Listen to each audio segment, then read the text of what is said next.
शीतलपुर नाम के गांव में बरसात का महीना पूरी तरह से अपने रंग में आ चुका था। बारिश लगातार धरती पर बरस रही थी। चारों ओर सिर्फ बारिश की टप टप और बहते पानी की आवाजें सुनाई दे रही थीं। गौरी, सरकार से इस बार काफी ज्यादा राशन आया है, ट्रक भर के राशन आया है गांव में, लेकिन सरपंच जी उसे बांटने का नाम ही नहीं ले रहे। हमारा क्या होगा राजू? बच्चा भी भूखा है और अब तो जलावन भी नहीं बचा। कब तक ऐसे जिएंगे हम? नहीं गौरी, अब और नहीं। बारिश जरा भी हल्की हुई ना तो मैं खुद जाऊंगा सरपंच के घर, पूछूंगा कि आखिर क्यों नहीं बांट रहे राशन। ये हमारा हक है। हाँ राजू, बात करो, नहीं तो हम ऐसे ही भूखे ही मर जाएंगे। किसी को हमारी परवाह नहीं। मुखिया लाल सिंह बैठा हुआ आग के पास अपना नौकर से बात कर रहा होता है। अरे सरपंच जी, इस बार तो बारिश जैसे रुकने का नाम ही नहीं ले रही। कब से झमाझम बरस रही है। तो होने दो बारिश, हमें क्या चिंता। हमारे घर में तो राशन भरा पड़ा है, इतना भरा है कि अगले 3 महीने भी निकल जाएं तो कोई फर्क नहीं पड़ेगा। वो तो है सरपंच जी, सरकार से जो राशन आया था वो तो पहाड़ जैसा ढेर था, मगर आपने तो आधा भी नहीं बांटा गांव वालों को। बाकी सब गोदाम में ही पड़ा है और कुछ तो आपने बेच भी दिया ना। हाँ हाँ हाँ, अरे बस यही तो मेरी समझदारी है। गरीबों को जितना देना है उतना ही दो, ज्यादा देकर उन्हें आदत क्यों बिगाड़नी। बाकी जो बचा वो मेरे और तुम जैसे समझदार लोगों के लिए है। सही कहा सरपंच जी। तभी तो आज हम आपके पास बैठे हैं, बारिश के मजे ले रहे हैं, गर्मा गर्म चाय पी रहे हैं और चिंता नाम की चीज दूर दूर तक नहीं। इस बार मैंने एक और चीज सोची है, एक चालाकी भरी योजना, जिससे अगली बार और भी ज्यादा राशन बचेगा। बारिश धीरे धीरे हल्की हो जाती है। राजू अपने दोस्त मोहन के घर जाता है। अरे राजू, क्या बात है? बारिश अभी अभी रुकी है और तुम सीधा मेरे घर आ गए। मोहन भैया, आपको तो पता ही है, पिछले कई दिनों से लगातार बारिश हो रही थी। अब हालत ऐसी हो गई है कि घर में राशन का एक दाना तक नहीं बचा। बच्चे भूख से रोते रोते सो जाते हैं। हाँ राजू, बात तो बिल्कुल सही कह रहे हो। हमारे घर का हाल भी कुछ अलग नहीं है। कल तो बस बचा खुचा आटा किसी तरह से पकाया था, अब तो चूल्हा जलाने का भी कुछ नहीं बचा। अब और इंतजार नहीं कर सकता भैया, बारिश रुक गई है, रास्ते भी थोड़ा साफ हो गए हैं। चलिए सीधा मुखिया जी के घर चलते हैं, उनसे पूछते हैं कि राशन का क्या हुआ, कब तक हम भूखे बैठेंगे। तुम्हारे बात में दम है राजू। राशन तो बहुत पहले आ गया था मगर उन्होंने बांटा नहीं। अब समय आ गया है कि हम अपने हक की आवाज उठाएं। सही कहा भैया, अब खामोश बैठने का वक्त नहीं। गांव के और भी लोगों को साथ लेते हैं, सब चलेंगे मुखिया जी के घर, पूछेंगे कि गरीबों का हक आखिर कब मिलेगा। आज राजू और मोहन दोनों सरपंच जी के घर जाते हैं। अरे राजू, मोहन, तुम दोनों आज अचानक मेरे घर पर कैसे आ गए? सब ठीक तो है? मुखिया जी, अब छुपाने का वक्त नहीं है, हम सीधे सवाल करने आए हैं। जो सरकार की तरफ से राशन आया है, आप उसे बांट क्यों नहीं रहे? हाँ मुखिया जी, अब तो बारिश भी रुक चुकी है, रास्ते भी साफ हो गए हैं, अब बहाना बनाने की कोई वजह नहीं बची। गांव के लोग भूखे बैठे हैं और आप राशन दबाकर क्यों रखे हुए हैं? राशन? कैसा राशन? अभी तक तो कोई राशन आया ही नहीं है। सरकार की तरफ से साफ कह दिया गया है कि जब तक बारिश पूरी तरह से खत्म नहीं हो जाती तब तक राशन नहीं भेजा जाएगा। मुखिया जी, झूठ मत बोलिए, हमें सब पता है। ट्रक आया था, गोदाम में माल रखा गया था, कुछ लोगों को चुपचाप बांटा भी गया और कुछ बेच भी दिया गया। अरे भाई, मैं तुमसे झूठ बोलकर क्या हासिल करूंगा? अगर सच में राशन आया होता तो मैं क्यों छुपाता? सरकार ने कहा है कि बारिश पूरी तरह रुकने के बाद ही अगली खेप भेजी जाएगी। मुखिया उन दोनों की एक नहीं सुनता और दोनों को घर से निकाल देता है। राजू, क्या हुआ? मुखिया जी ने राशन दिया या फिर खाली हाथ लौटा दिए? नहीं गौरी, मुखिया जी ने साफ मना कर दिया। बोले सरकार की तरफ से अभी तक कोई राशन आया ही नहीं है। क्या ये कैसे हो सकता है? सरकार तो हर महीने की शुरुआत में ही राशन भेज देती है।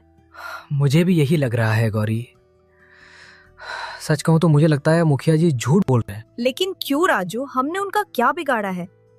हम तो वैसे ही दिन भर मेहनत करते हैं, 2 वक्त की रोटी के लिए तरसते हैं। पता नहीं गौरी, शायद गरीबों के हिस्से में अब भूख, तकलीफ और आंसू ही रह गए हैं। जब तक वोट चाहिए होता है तब तक सब दरवाजे पर आते हैं। तभी राजू के घर पर सेठ जी आते हैं। पैसे वसूल करने के लिए। अरे राजू, तूने जो कर्जा लिया था पिछले साल वो अभी तक चुकाया नहीं है। अब तक कितना वक्त हो गया। मेरी भी कोई लिमिट है या नहीं? सेठ जी, माफ कीजिए, इस बार मेरे पास सच में कुछ नहीं बचा। बारिश ने खेत बर्बाद कर दिए, फसल बर्बाद हो गई, घर में एक दाना तक नहीं है, बच्चों के लिए भी कुछ नहीं। मुझे तेरे भूखे पेट से क्या लेना देना। मैं तेरा पेट भराने नहीं, अपना पैसा वसूलने आया हूं। और तुझे तो पता है, कागज पे साफ लिखा है, अगर रकम समय पे नहीं चुकाई गई तो मकान जब्त किया जाएगा। सेठ जी, इस घर के सिवा मेरे पास कुछ नहीं है। मुखिया जी ने भी राशन देने से मना कर दिया है, और अब आप अगर ये छत भी छीन लोगे तो मैं अपने बीवी बच्चों को लेकर कहां जाऊंगा? कहीं भी जा, मुझे क्या फर्क पड़ता है। जंगल में जा, नदी किनारे जा, किसी पुल के नीचे सो। जब मेरी रकम नहीं दे सकता तो इस घर में रहने का हक भी खो दिया है तूने। सेठ जी, इंसानियत नाम की भी कोई चीज होती है क्या? गरीबी इतनी बड़ी सजा है कि रहने को छत भी ना बचे। सेठ गौरी और राजू को दोनों को घर से बाहर निकाल देता है। राजू, इतनी तेज बारिश में अब हम कहाँ जाएंगे? घर भी छिन गया, बच्चों का क्या होगा? मुझे तो कुछ समझ में नहीं आ रहा। तुम घबराओ मत गौरी, मैंने सोचा है, मेरा बचपन का दोस्त है मोहन, उसके घर चलेंगे। वो भले इंसान है, हमारी मदद जरूर करेगा। जब सबने मुंह मोड़ा तब भी वो हमारे साथ खड़ा था। मैं जानता हूँ वो हमें यूं बारिश में नहीं छोड़ देगा। हाँ, सच कह रहे हो ना राजू, वो हमें अपने घर में रख लेगा ना। मैं बच्चों को लेकर बहुत डर रही हूँ, कहीं ये बारिश हमें बहाकर ना ले जाए। जब तक मैं जिंदा हूँ तुम्हें और बच्चों को कुछ नहीं होने दूंगा।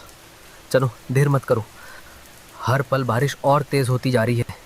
अगर अब नहीं निकले तो रास्ता और खतरनाक हो जाएगा। राजू और गौरी दोनों मोहन के घर पहुंचते हैं उसे मदद मांगने के लिए। मोहन, ओ मोहन, जाकर देखो ना। लेकिन सुनो, इतनी बारिश में कोई आया है तो जरूर कोई मुसीबत में होगा। अरे राधिका, और कौन होगा? मेरा दोस्त राजू ही होगा। बेचारा पहले ही बहुत परेशान चल रहा था। तो सुन लो जी, मैं साफ कह रही हूँ, उस फटीचर की कोई मदद मत करना। वो हर वक्त रोता रहता है, बस दुख और मुसीबत की पोटली लेकर आता है। लेकिन राधिका, वो आज सच में मुसीबत में होगा। घर से निकाल दिया गया है, बच्चे साथ में हैं, ऊपर से इतनी बारिश। कम से कम एक रात की शरण तो दे सकते हैं। और हमारा क्या? हमारे पास खुद खाने को कुछ नहीं है। इस बार तो मुखिया जी ने हमें भी राशन नहीं दिया। तुम्हें लगता है कि हम किसी और का बोझ उठा सकते हैं? राधिका, वो मेरा बचपन का दोस्त है। जब मैं बीमार पड़ा था तो वही सबसे पहले दौड़कर आया था। आज जब उसे जरूरत है तो क्या हम... सुनो, आज मैं किसी बहस के मूड में नहीं हूँ। तुम साफ साफ मना कर देना कि हमारे पास न जगह है न खाना। वो कहीं और चला जाए, फर्मली, ठीक है? मोहन अपने घर के बाहर आता है। अरे भाई मोहन, मैं बहुत परेशान हूँ। घर से निकाल दिया गया है, ऊपर से बारिश। क्या तुम मुझे अपने घर में कुछ दिन के लिए पनाह दे सकते हो? राजू भाई, माफ करना, मेरे घर में सच में बिल्कुल भी जगह नहीं है। राधिका की मायके वाले यहाँ रहने आए हुए हैं, हर कोना भरा पड़ा है। ये क्या कह रहा है मोहन? मैंने तेरा हर बुरे वक्त में साथ दिया है।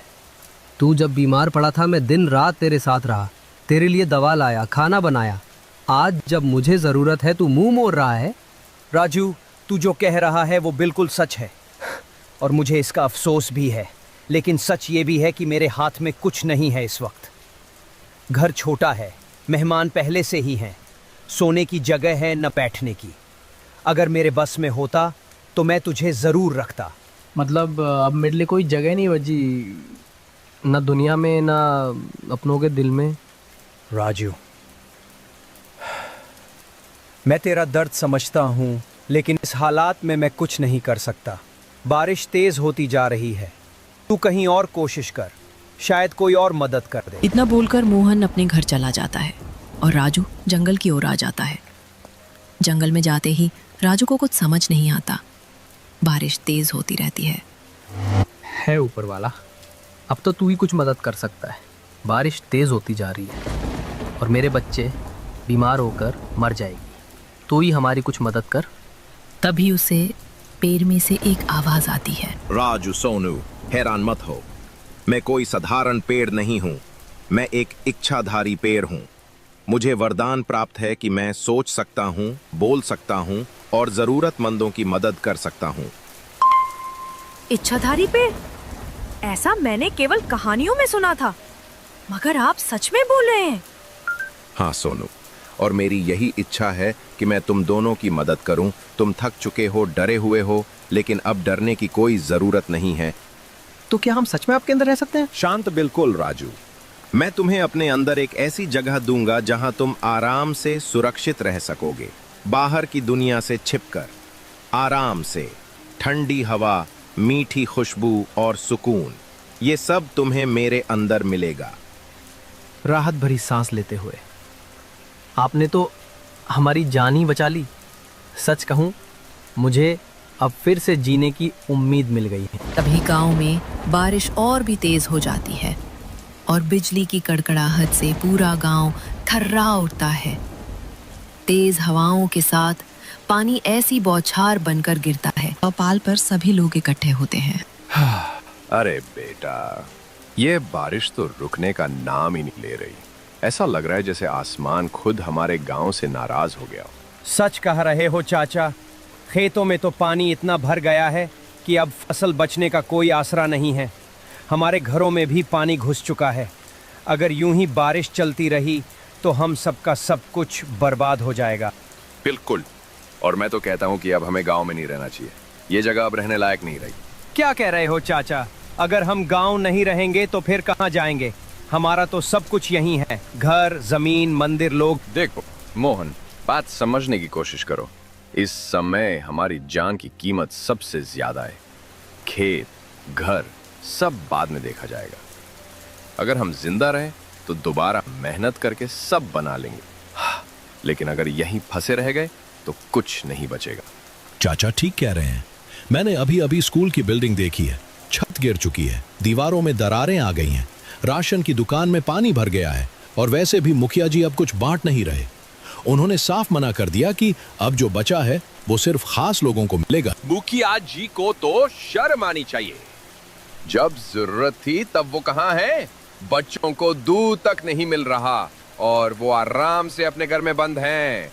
इसलिए तो कह रहा हूं बेटा, हमें अब कोई और रास्ता ढूंढना होगा।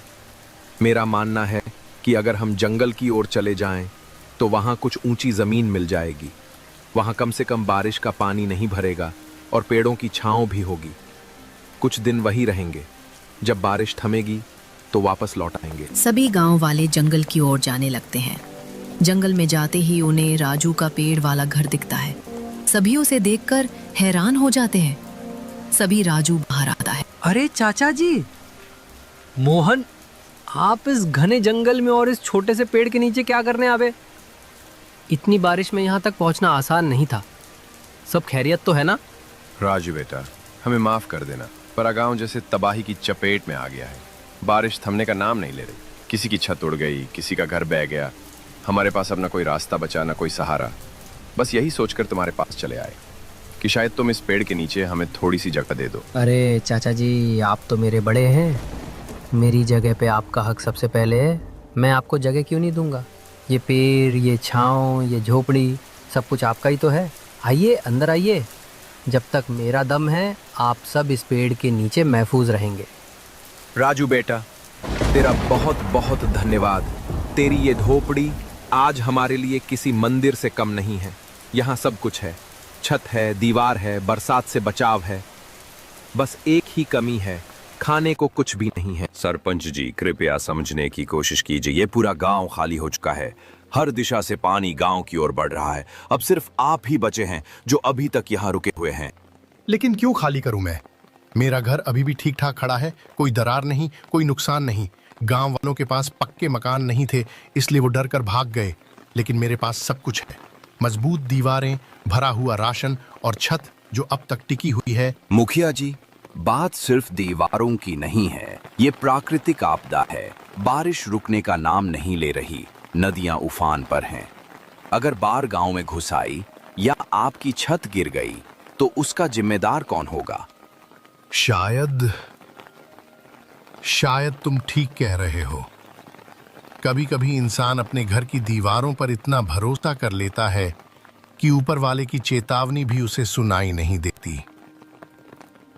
शायद ऊपर वाला मुझसे नाराज है, इसलिए ही तो पूरा गांव उजड़ गया और मैं अकेला यहां बचा रह गया। चलिए मुखिया जी, अब वक्त है अपनी जान बचाने का। आप रहेंगे तो फिर से गांव बच सकता है, लेकिन अगर आप ही कुछ हो गए तो इस गांव की उम्मीद भी साथ चली जाएगी। ठीक है बेटा, चलो छोड़ देता हूं मैं भी इस गांव को, लेकिन वादा करो जब बारिश रुकेगी, जब सूरज फिर से निकलेगा तो हम मिलकर इस गांव को फिर से बसाएंगे। एक एक ईंट जोड़कर एक एक सपना फिर से सजाएंगे। मुखिया सारा राशन बैलगाड़ी में रखकर जंगल की ओर चला जाता है।